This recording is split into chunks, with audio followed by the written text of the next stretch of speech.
आपको पता है वर्ल्ड की टॉलेस्ट बिल्डिंग में नाम आता है कुतुब मीनार का, जो कि ईंटों से बनाई गई। लेकिन इस मीनार को क्यों बनवाया गया था, इस मीनार को किसने बनाया था, साथ ही साथ इसमें बहुत सारे मिथ जुड़े हुए हैं कि इसकी बिल्डिंग जो है जहाज से टकरा के टूट गई थी। क्या है इसके पीछे का राज, उसके बारे में हम बात करेंगे। लेकिन उससे पहले मैं आपको ये बता दूं, कुतुबुद्दीन शाह ऐबक था जिसने कुतुब मीनार को बनवाया था। और कुतुबुद्दीन शाह ऐबक हिंदुस्तान का पहला मुस्लिम सुल्तान था जो दिल्ली की गद्दी पे बैठा हुआ था। और ये भाई पृथ्वीराज चौहान से बिना लड़े ही दिल्ली का सुल्तान कैसे बन गया। ऐसी क्या खास बात है यहाँ के लौह स्तंभ में जिसमें जंग नहीं लगता। और भाई ऐसी क्या चीज है जिसकी दुनिया के साइंटिस्टों ने खोज करी है। ये 1669 में यानी आज से लगभग 400 या 500 साल पहले खोजा गया था। लेकिन उस चीज का इस्तेमाल इंडिया ने सन 400 में यानी कि आज से 1600 साल पहले चंद्रगुप्त के टाइम पे कर लिया था। तो इस वीडियो के बारे में हम बहुत सारी बातें करेंगे। तो चलिए वीडियो को शुरू करते हैं।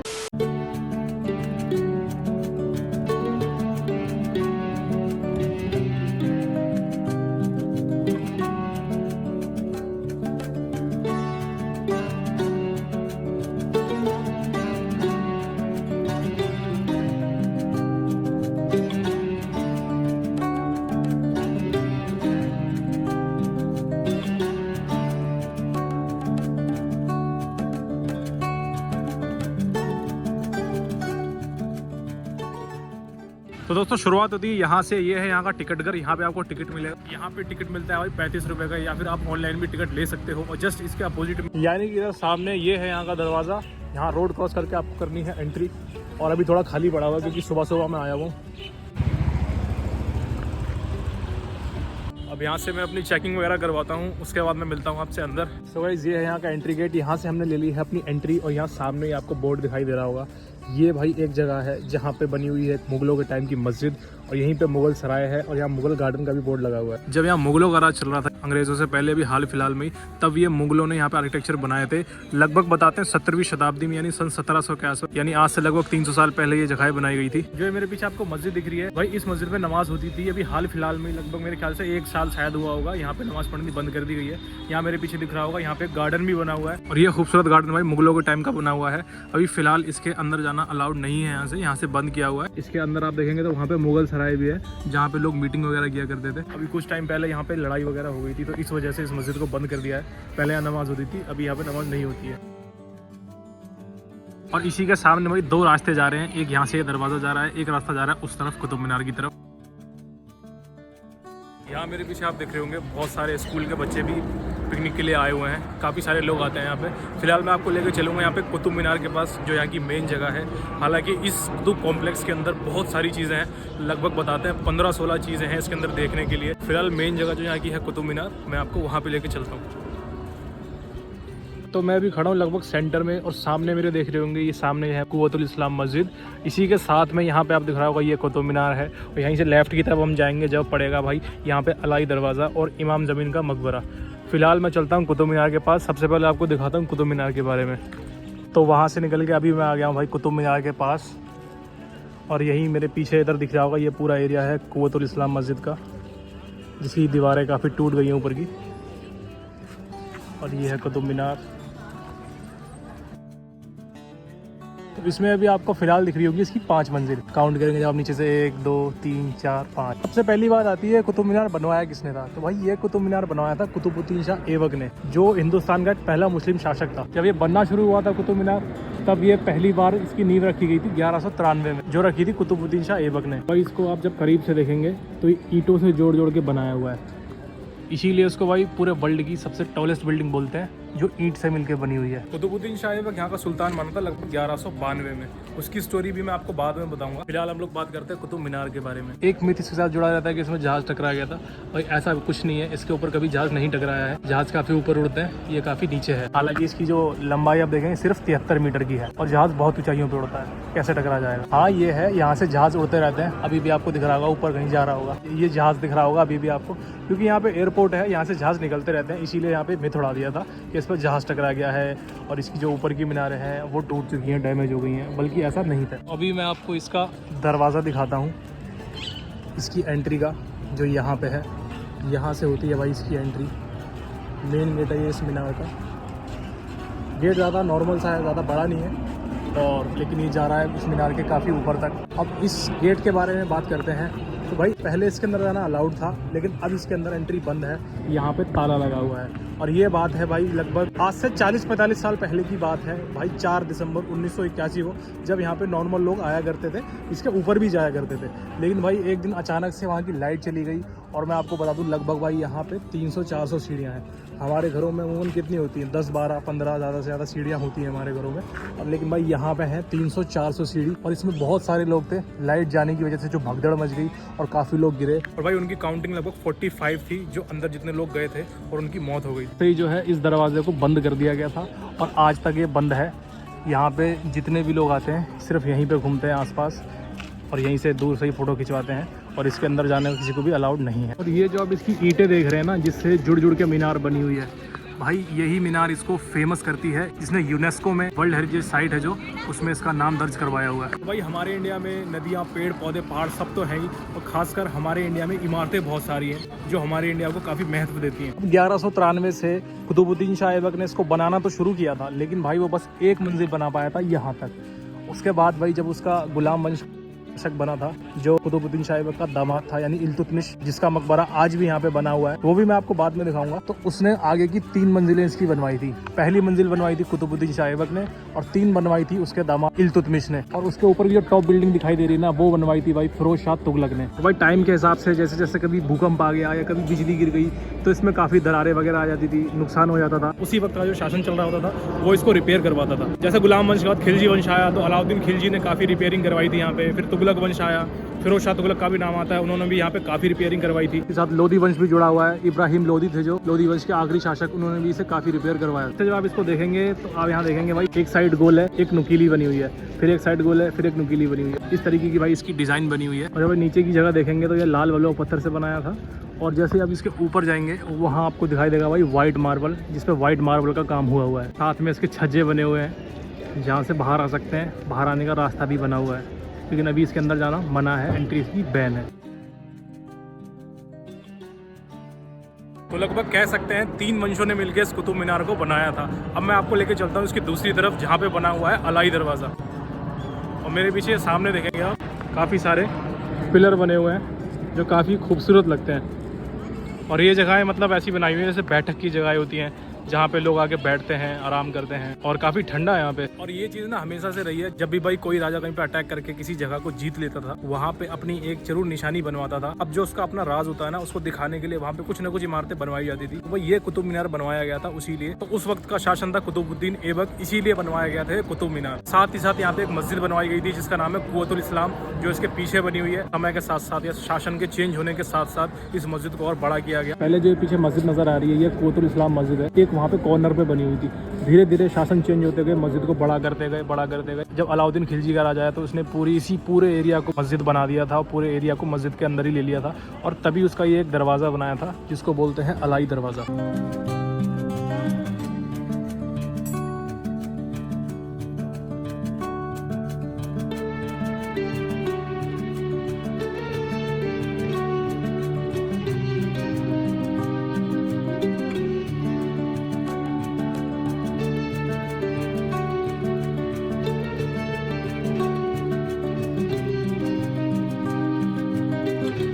यहाँ पे आप बोर्ड देख सकते हो, ये अलाई दरवाज़ा लिखा हुआ है, इसे बनवाया अलाउद्दीन खिलजी ने। सिंपल सा स्ट्रक्चर है, एक बीच में गुंबद बनी हुई है, और चारों तरफ यहाँ आप देखोगे तो दरवाजे बने हुए हैं। उसने इस मस्जिद के एंट्रेंस को इतना खूबसूरत बनाना चाहा था, और बनाया भी था।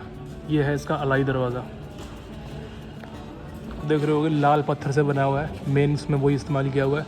और भाई इसमें जो नक्काशी है ये काफ़ी बारीक करी हुई है, पूरे दरवाजे में नक्काशी करी हुई है। साथ ही साथ सफ़ेद संगमरमर का पत्थर भी यूज़ किया हुआ है। पूरा इसमें मतलब नीचे से ऊपर तक पूरे में नक्काशी दिख रही है, और बीच में वो गुंबद बनी हुई है। 4 इसके दरवाजे हैं, यहाँ से है एंट्री, ये है एक जहाँ मैं खड़ा हूँ, ये है। इसी के सामने दिख रहा होगा, ये बना हुआ है एक मकबरा। तो यहीं से जब मैं अलाई दरवाजे से बाहर निकलता हूँ, इसी के बाहर भाई बना हुआ है, मेरे पीछे देख रहे होंगे, ये है मकबरा इमाम ज़ामिन का। और इमाम ज़ामिन के बारे में ज़्यादा इतिहास में तो नहीं लिखा हुआ है, हालांकि ये है कि भाई मकबरा कभी भी किसी नॉर्मल बंदे का नहीं बनता था, या तो वो किसी राजघराने के लोग होते थे, या फिर वो उसके खास लोग होते थे, जैसे सेनापति वगैरह होते हैं, जिनका मतलब बहुत बड़ा हिस्सा होता है, बहुत बड़े मेंबर होते हैं दरबार।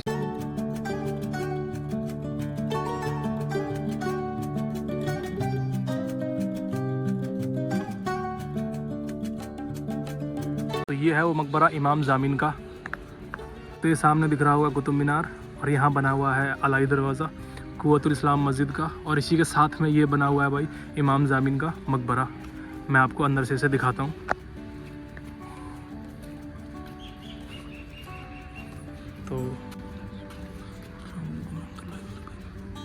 तो भाई ये है अंदर से इनकी कब्र इमाम जामिन की, और इसे भी भाई संगमरमर के पत्थर से बनाया हुआ है। गुम्बद से पता चलता है, गुम्बद पे भी देखो काफ़ी नक्काशी करी हुई है, मार्बल की लाइनें वगैरह खींच के काफ़ी उसे अट्रैक्टिव बनाया है थोड़ा सा, और साथ में खिड़की जैसी बनी हुई है इसके। तो ये है भाई यहाँ पे एक मकबरा। और बहुत से लोगों को पता नहीं होगा भाई ये जो मकबरा बना हुआ है ये सामने मस्जिद के अंदर ही बना हुआ है। ये यहीं पे इबादत करते थे और यहीं पे इनका मकबरा बना दिया था। मैं दिखाता हूँ आपको बाहर की मस्जिद। और यहाँ से जब आप बाहर निकलेंगे, ये जो पूरा एरिया दिखाई दे रहा है, यहाँ से वहाँ तक बाउंड्री दिख रही होगी, ये एक मस्जिद की बाउंड्री है। और यहीं पे देखेंगे आप एक किसी बच्चे की कब्र बनी हुई है छोटी सी, यहाँ पे एक कब्र और बनी हुई है। ये पूरा एरिया मस्जिद का वहाँ तक जाता है। यहाँ इस मस्जिद से बाहर निकलते हैं, इसका छोटा सा दरवाज़ा है। अब इसके बारे में एक ख़ास चीज़ और मैं आपको बताता हूँ जो काफ़ी लोग नहीं बताते हैं। और भाई इस कुतुब मीनार की शान, इसका जो चोटी है, इसका जो टॉप है, वहाँ की एक चीज़ और है जो मैं आपको बताता हूँ। आपको ऐसा लगता है भाई वो जो कुतुब मीनार की चोटी है वही उसकी असली चोटी है, हालांकि ऐसा नहीं है। अब इसी कुतुब मीनार के सामने पार्क है, ठीक है। मैं अभी इस पार्क में हूँ और सामने एक जगह दिखाई दे रही होगी आपको, ये एक छतरी जैसी आपको दिखाई दे रही होगी। और भाई ये छतरी कोई मामूली छतरी नहीं है। हुआ ये था, एक भूकंप आया था और कुतुब मीनार के टॉप पे जो छतरी लगी हुई थी वो छतरी टूट के नीचे गिर गई थी। उसके बाद वो टूट गई थी, तो भाई उसको रिपेयर किया गया था। और भाई 1802 में मेजर स्मिथ थे, उन्होंने एक छतरी बनवाई और उस कुतुब मीनार के ऊपर लगा दी थी। वो ये ऊपर से मैच नहीं खा रही थी, तो भाई 1848 में इसी छतरी को उतार के यहाँ सामने रख दिया गया था। और ये पार्क में सामने आपको छतरी दिखाई दे रही होगी, तो ये वो छतरी है जो आज कोने में रखी हुई है। नो भाई काफ़ी लोग इस छतरी को नहीं जानते होंगे, तो मैंने सोचा आपको बता दूँ। अब मैं आपको दूसरी जगह लेके चलता हूँ। अभी तक हमने देखा कुतुब मीनार, उसके अंदर बना हुआ अलाई दरवाज़ा, तीसरे जो इमाम जामिन थे उनकी कब्र मैंने आपको दिखाई। अब मैं आपको लेकर चलता हूँ कुव्वतुल इस्लाम मस्जिद, जो कि पहला इस्लामिक स्ट्रक्चर था इंडिया के अंदर। वैसे तो पहली मस्जिद हिंदुस्तान की केरला में है, तो ये जो मस्जिद है ये दिखाती है इंडो इस्लामिक कल्चर को। अब मैं आपको उसकी तरफ लेकर चलता हूँ। और ये है भाई अलाई मीनार का ये दरवाज़ा। और भाई बताते हैं कुव्वतुल इस्लाम जो मस्जिद थी, इस मस्जिद को 1192 में जब तराइन का युद्ध हुआ था तो कुतुबुद्दीन ऐबक को मिल गया था। युद्ध जीता था मोहम्मद गौरी खान ने, फिर उसका जो गुलाम था यानी कि कुतुबुद्दीन शाह ऐबक, उसको यहाँ का शासन दे दिया था। उसी शासन में आने की वजह से इस कुतुब मीनार को भी बनवाया था और साथ ही साथ बनाई थी कुव्वतुल इस्लाम मस्जिद। इतिहास में लिखा है लगभग इस मस्जिद को बनाने में 4 साल लग गए थे और कुतुब मीनार को बनते बनते तो 27 साल लग गए थे। और ये है भाई मेन दरवाज़ा कुव्वतुल इस्लाम मस्जिद का, यहाँ पे बोर्ड भी लगा हुआ है। तो यहाँ से है इस मस्जिद की एंट्री। अभी हम घुस गए भाई कुव्वतुल इस्लाम मस्जिद के अंदर। इसमें आपको ये भी देखने को मिलेगा कि 27 हिंदू और जैन मंदिरों को तोड़ के इस जगह को बनाया गया था। तो ये काफ़ी सारे यहाँ पिलर भी आपको नज़र आ रहे होंगे। काफ़ी विवादों में रही है ये मस्जिद। यहाँ से एंट्री करी थी हमने इस मस्जिद के अंदर, और यहाँ पे ही दरवाजे में पिलर लगे हुए हैं। और सामने आप देखोगे तो इसमें कब्रें भी बनी हुई हैं। मैं पास से आपको इस कब्रों को दिखाता हूँ। यहाँ पे ये कब्र बनी हुई है इसी मस्जिद के ठीक बीचों बीच। मैं भी बिल्कुल बीच में खड़ा हुआ हूँ। और बताते हैं ये जो 5 मेहराब 5 दरवाजे वाली दीवार है, इसे बाद में बनाया गया था, जिसमें कि अरबी भाषा में काफ़ी आयतें वगैरह लिखी हुई हैं। और इसी मस्जिद के अंदर बना हुआ है ये लौह स्तंभ, जो काफ़ी फेमस चीज़ है इस जगह की। तो इसी कुव्वतुल इस्लाम मस्जिद के सेंटर में जो ये आयरन पिलर आपको नज़र आ रहा है, ये कोई मामूली पिलर नहीं है। ये बताया जाता है भाई चंद्रगुप्त काल के, यानी आज से लगभग 1600 साल पहले, सन 400 के आसपास, जब चंद्रगुप्त का शासन यहाँ पे था, तो उसी की याद में इस पिलर को बनाया गया था। इसके ऊपर काफ़ी संस्कृत भाषा में लेख भी लिखे हुए हैं, तो काफ़ी लोगों ने अपनी अपनी टिप्पणी करी है। और सन 400 के आसपास की कोई भी यहाँ इमारतें नहीं नजर आती हैं, इसीलिए इससे तय हो जाता है कि भाई ये पिलर कहीं और से लाया गया था और यहाँ लगाया गया था। पिलर है ये काफ़ी राजा लोगों से पास होता रहता था। इस पिलर ने कई शासन देखे हैं और हर किसी के शासन में अलग अलग रोल रहा है इसका। फाइनली ये इस मस्जिद में आके लगा हुआ है। एक चीज़ और मैं बताना चाहूँगा, इंडिया ना हमेशा ही टॉप पे रहा है हर चीज़ के मामले में पुराने टाइम से ही। जैसे कि चाहे साइंटिफिक चीज़ें ले लो या फिर आयुर्वेदिक चीज़ें ले लो या वैद वगैरह होते थे, यानी मेडिकल फील्ड में सबसे आगे रहता था। काफ़ी पुराने वैद है जिन्होंने पता नहीं कब चीज़ें, कौन सी जड़ी बूटियाँ कब की खोजी हुई थी, तब से इंडिया सबसे आगे है। साइंटिफिक चीज़ की भी बात करें तब से इंडिया आगे। और मैं ये चीज़ आपको इसलिए बता, यूपी के एक प्रोफेसर थे जिन्होंने इस खंबे पे रिसर्च करी थी और उन्होंने पता लगाया भाई इस आयरन के अंदर ना फॉस्फर मिला हुआ है, इसी वजह से जो है इस खंबे में जंग नहीं लगती है। और भाई मैं आपको बता दूं, फॉस्फर जो मटेरियल है इसकी खोज करी गई थी 1669 में ठीक है। और ये अंग्रेज दावा करते हैं इसकी खोज हमने करी थी, लेकिन ये पिलर जो है ना 1600 साल पहले का है। तो आप सोच लो सन 400 में ही उसमें वो चीज़ पहले ही मिला दी गई थी, यानी कि सन 400 में इंडिया को पता चल चुका था ये मटेरियल ऐसा है, लोहे में लगाएंगे तो उसमें जंग नहीं लगेगा। और इसकी खोज करी गई है अभी 400-500 साल पहले बता रहे हैं, लेकिन ये 1600 साल पहले इस्तेमाल कैसे हो गया। तो भाई इससे पता चलता है इंडिया के अंदर तकनीक जो है स्टार्टिंग से ही बहुत हमेशा आगे रही है। आज भी इस कुतुब मीनार के अंदर आप देखेंगे भाई काफ़ी सारे लोग घूमने आते हैं, बड़ी दूर दूर से लोग घूमने आते हैं। इंडिया की इतनी सारी लैंग्वेज बोली जाती है, काफ़ी सारी अलग अलग लैंग्वेज वाले बोलने वाले लोग यहाँ पे आते हैं। पूरा जितना आपको नज़र आ रहा है ये सारा एरिया है कुव्वतुल इस्लाम मस्जिद का।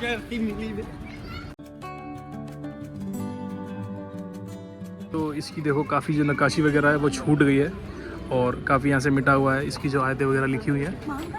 काफ़ी जगह पे देखेंगे कि हर जगह पूरी मस्जिद में चारों तरफ से वहाँ से लेके पिलर ही पिलर बने हुए हैं, आगे तक गए हुए हैं, वहाँ पे भी बने हुए हैं। ये दरवाज़ा जो है ये बनाया गया है बाद में। यहाँ से जब आप इस जगह को देखेंगे, मस्जिद की इस दीवार को देखेंगे, यहाँ से जॉइंट हो रखा है, लेकिन यहाँ से इसके जॉइंट जो हैं टूट चुके हैं और दीवारें टुकड़ों में फैल गई हैं, आधी आधी बची हुई हैं। पहले जो ये मस्जिद है ना सिर्फ इतनी हुआ करती थी, यहाँ से जितनी इसकी दीवार दिखाई दे रही है, लेकिन जब अलाउद्दीन खिलजी आया था तो उसने इस मस्जिद को बड़ा कर दिया था और यहाँ से लेके पूरा यहाँ पे भी उसने पिलर बना दिए थे, आगे तक जो ये पिलर जा रहे हैं। इसके बाद जो ये बगल में कुतुब मीनार दिख रहा है ना, पिलर बनाने के बाद ये कुतुब मीनार मस्जिद के अंदर ही आ गया था और एरिया पूरा बड़ा हो गया था। हालांकि पहले मस्जिद सिर्फ इतनी थी, पहले कुतुब मीनार बाहर होता था, उसके बाद कुतुब मीनार इसके अंदर आ गया था। आपको जगह दिख रही होगी वहाँ से लेके पूरी यहाँ तक आ रही है भाई। ये जगह थी कुव्वतुल इस्लाम मस्जिद के चारों तरफ नहर बहती थी, यहाँ पानी हुआ करता था। कितना खूबसूरत लगता होगा उस टाइम पे जब ये पानी यहाँ से बहता होगा।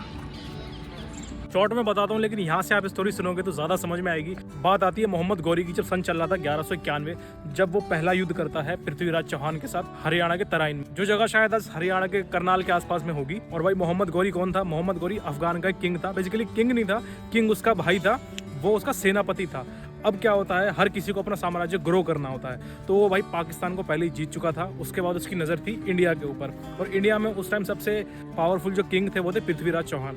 तो भाई वो सीधा सीधा खत लिख के भिजवाता है पृथ्वीराज चौहान को, भाई ऐसी ऐसी मेरी बात है, मुझे ये जगहें चाहिए हैं, या तो फिर लड़ाई के लिए तैयार रहो। उसके बाद पृथ्वीराज चौहान कहते हैं ठीक है हम लड़ाई के लिए तैयार हैं। तो भाई सब अपनी अपनी सेना लेके पहुंच जाते हैं, और भाई पृथ्वीराज चौहान बहुत ही पावरफुल किंग थे उस टाइम पे। हरियाणा के तराइन में दोनों का युद्ध शुरू हो जाता है। एक तरफ लगे होते हैं मोहम्मद गौरी की सेना के सिपाही, दूसरी तरफ होते हैं पृथ्वीराज चौहान के सिपाही। तो भाई 1191 में दोनों की लड़ाई शुरू हो जाती है, और भाई लड़ाई बहुत भयंकर होती है क्योंकि दोनों ही बहुत पावरफुल थे। ऐसे में होता अब ये है कि भाई जो पृथ्वीराज के भाई थे वो देखते हैं मोहम्मद गौरी अपनी सेना के सेंटर में लड़ रहा है। उसके बाद वो जाते हैं, अटैक करते हैं सीधा मोहम्मद गौरी के ऊपर। मोहम्मद गौरी को जब तलवार लगती है वो अपने घोड़े से नीचे गिर जाता है, और यहीं भाई उसकी सेना वाले जब उसको देखते हैं तो जब एक किंग घोड़े से नीचे गिर गया और फैल गया तो उनको लगता है अब ये मर गया है, तो वो डर जाते हैं बहुत सारे, और उनकी सेना में हलचल सी मच जाती है कि लगभग अब हम हार चुके हैं। तो वहाँ की सेना उसकी भागना शुरू कर देती है, लेकिन फिर उसके खास सिपाही जो होते हैं उसको उठाते हैं और वापस अफगान ले जाते हैं। वहाँ से 1191 का जो पहला तराइन का युद्ध था तो वो मोहम्मद गौरी हार जाता है। लेकिन मसला ये होता है, मोहम्मद गौरी इतना तगड़ा बंदा था, इतना तगड़ा सेनापति था अपने अफगान का,